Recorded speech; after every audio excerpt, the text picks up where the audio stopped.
Good morning, ladies and gentlemen. Welcome back to this Monday morning with business coach Malloy.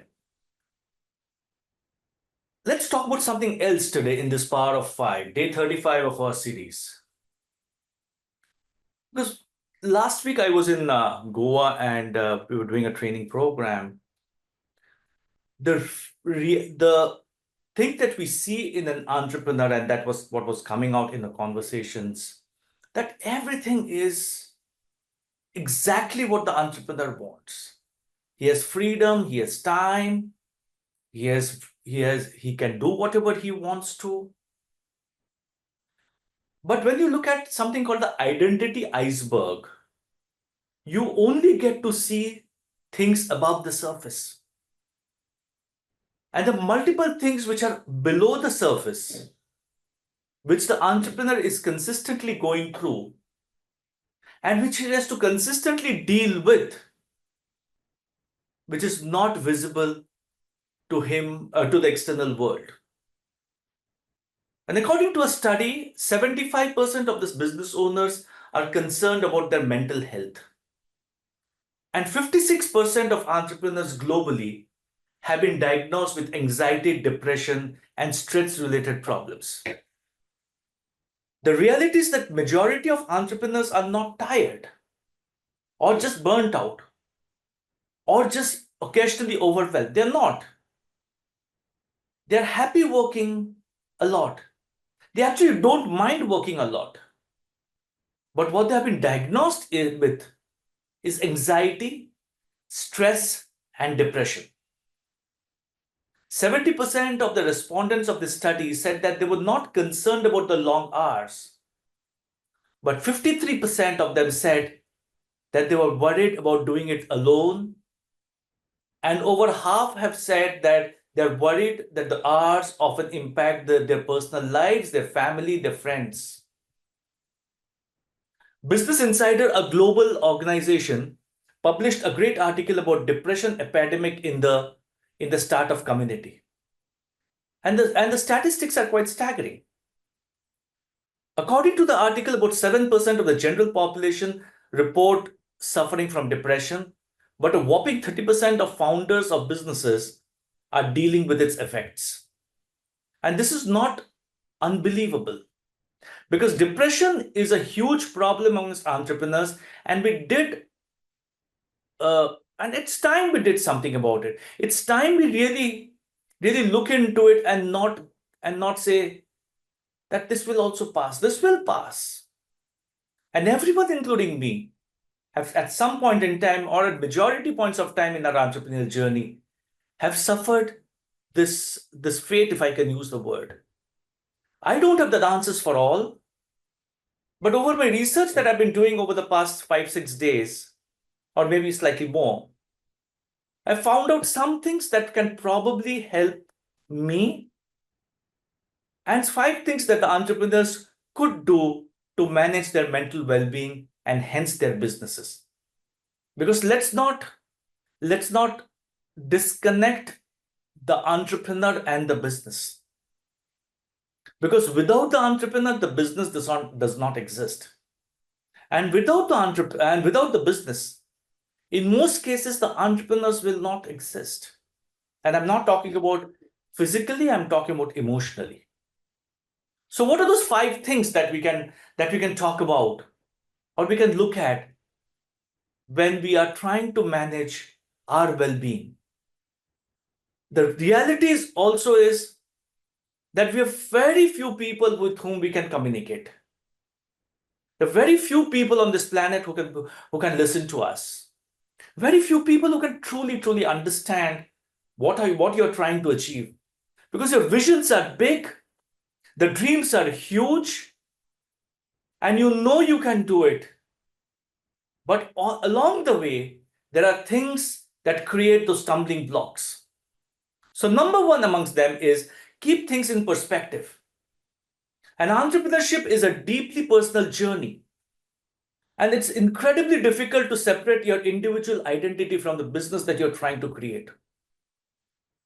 And hence, business setups, of which there will be many, seem like personal setbacks and depression can quickly take root.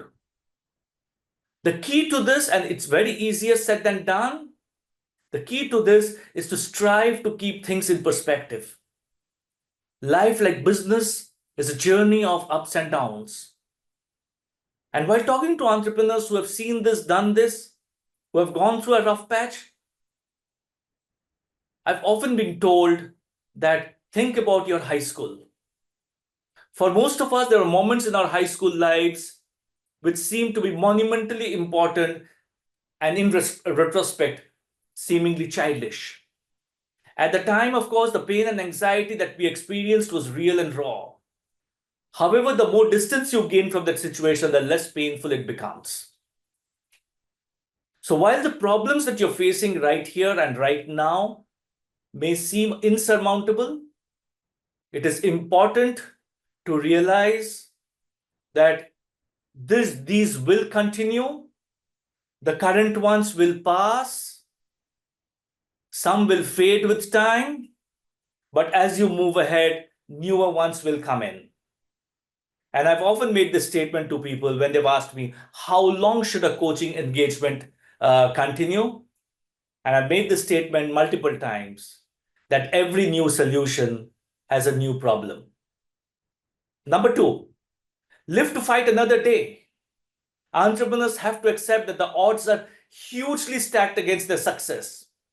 Most new business ventures fail, and even those that are eventually successful take a long time to take off the ground. Why is it that small and medium entrepreneurs are chasing profitability, whereas the large ones, listed ones, are actually unprofitable for many, many years? And you can take examples of the Oyos and the Zomatos and the Swiggies of the world. Oyo is still unprofitable. Zomato has just about run profitable. Swiggy is still unprofitable. Because we as entrepreneurs, we are so very embraced to this business and the success that we feel we need to have the resources that will eventually take us off the ground. The reality again is setbacks will outnumber success. And there's a good chance that most of your days of the years will be stressful. But this is the game we have chosen to play. And the ability to embrace these realities is what makes us those entrepreneurs. The stress, the anxiety, the fear of failure, the sleepless nights. I have personally gone through stress gastritis. But this is the game we have chosen to play. We are not those ones who have chosen to play a game of safety. We have chosen to play a game of give it all or lose it all. Still, when the challenges pile up, it's easy to feel like the world is ending and we are failures. And I had this lunch with a friend of mine in Calcutta who was closing down one of the businesses. And during the conversation, I reminded him that in his brief career to date, he's accomplished more than the vast majority of people on this planet have done in decades. His pedigree and his experience put him in the top 1% of the people in his age group. Forget the age group, in the 1% of the world's population. And as a result, he's different from the rest of the population, and his opportunities are vast. Sure, this current venture is having its challenges, and huge challenges to say the least. But I'm sure that he can and he will fight for another day. And whenever you're at this point in life, there's a good chance that your current endeavor will not be your last, because this will be your first. You'll probably set up many more businesses. And you will take the risk to set up many more businesses. In fact, many of the most successful entrepreneurs in the world hit the stride of a truly successful, not only their first businesses, but in the second and the third. They became serial entrepreneurs. Number 3, don't be afraid to get help. I'm fortunate in the sense that I have some people whom I can call fantastic network, but not everyone is as lucky. Entrepreneurs need to be able to reach out and get help when they need it.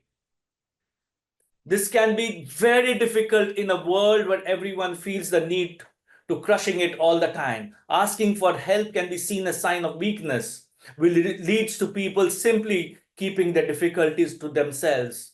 But we in this entrepreneurial community need to change this mentality. People should feel free to get help without the fear of judgment. And it's only going to take a few brave influencers to initiate this change. Go out and seek help.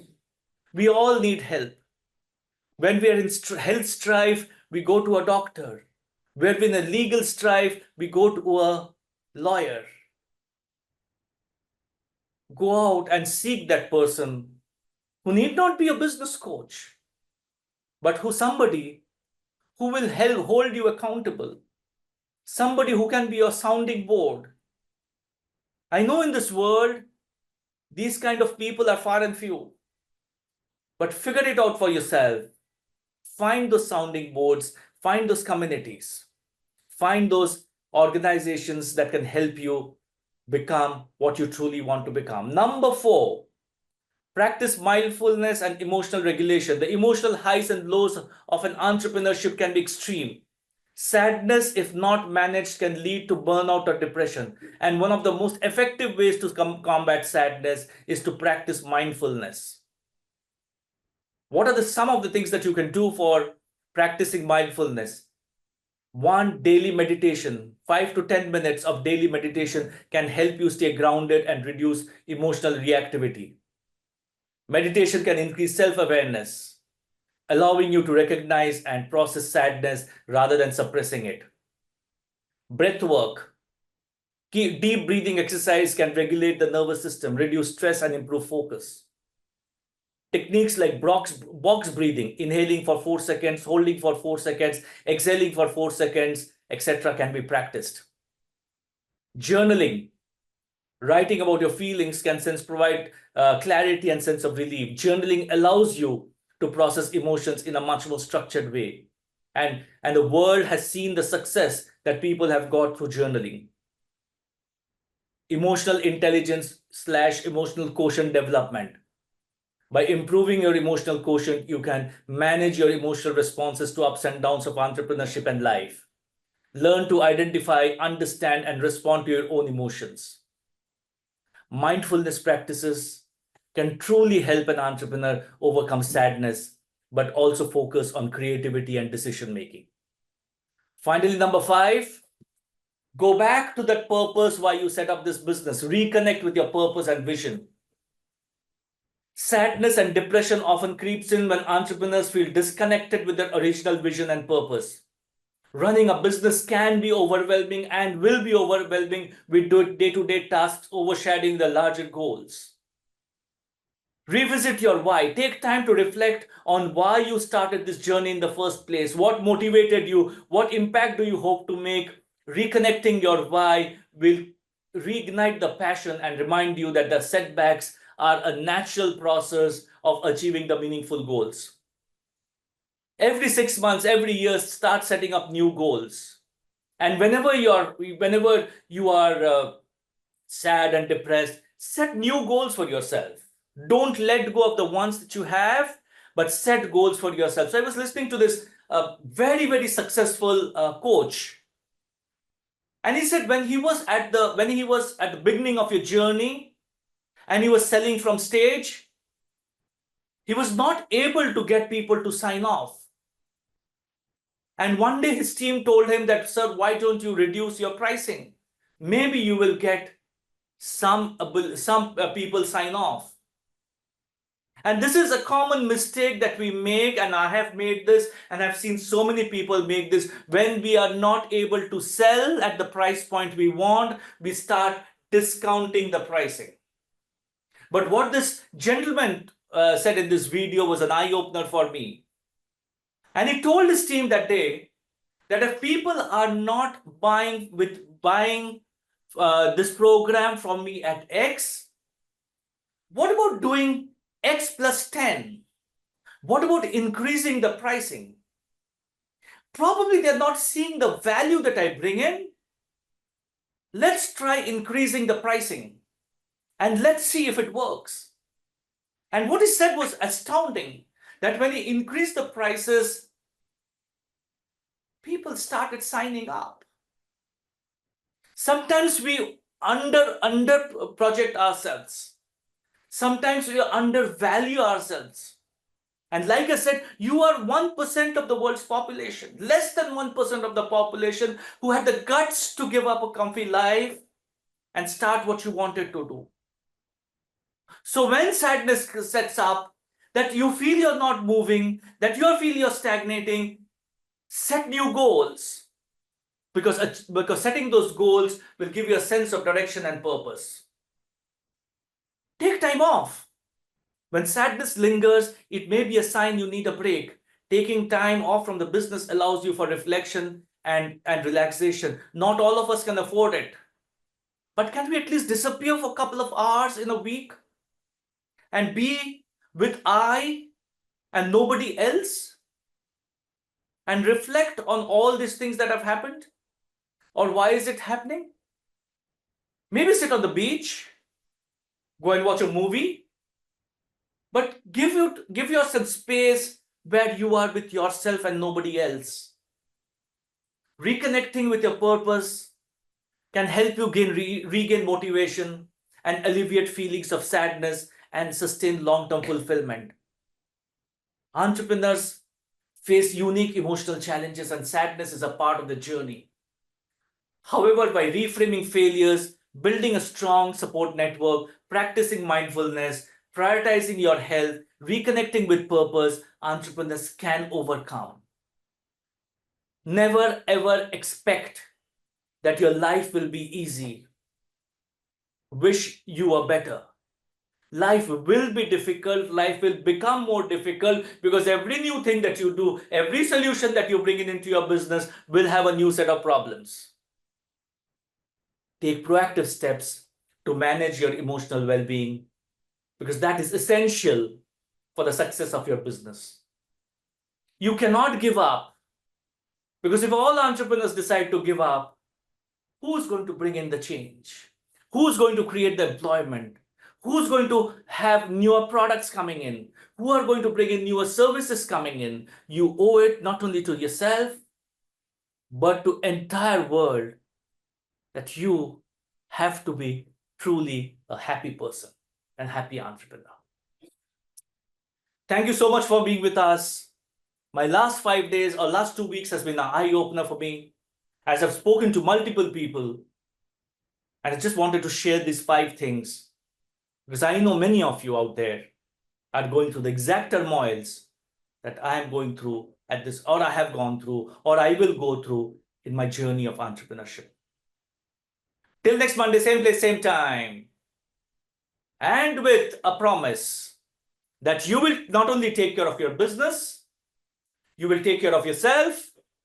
And by the time we come to next Monday, that will be the last day of this first half of the year. I want to hear from all of you, whoever is watching me, whoever will watch me, what is your H2 plan looking like? So I wait for your answers. Till then, have a great Monday. Have a great closing of H1, and I shall see you on the other side.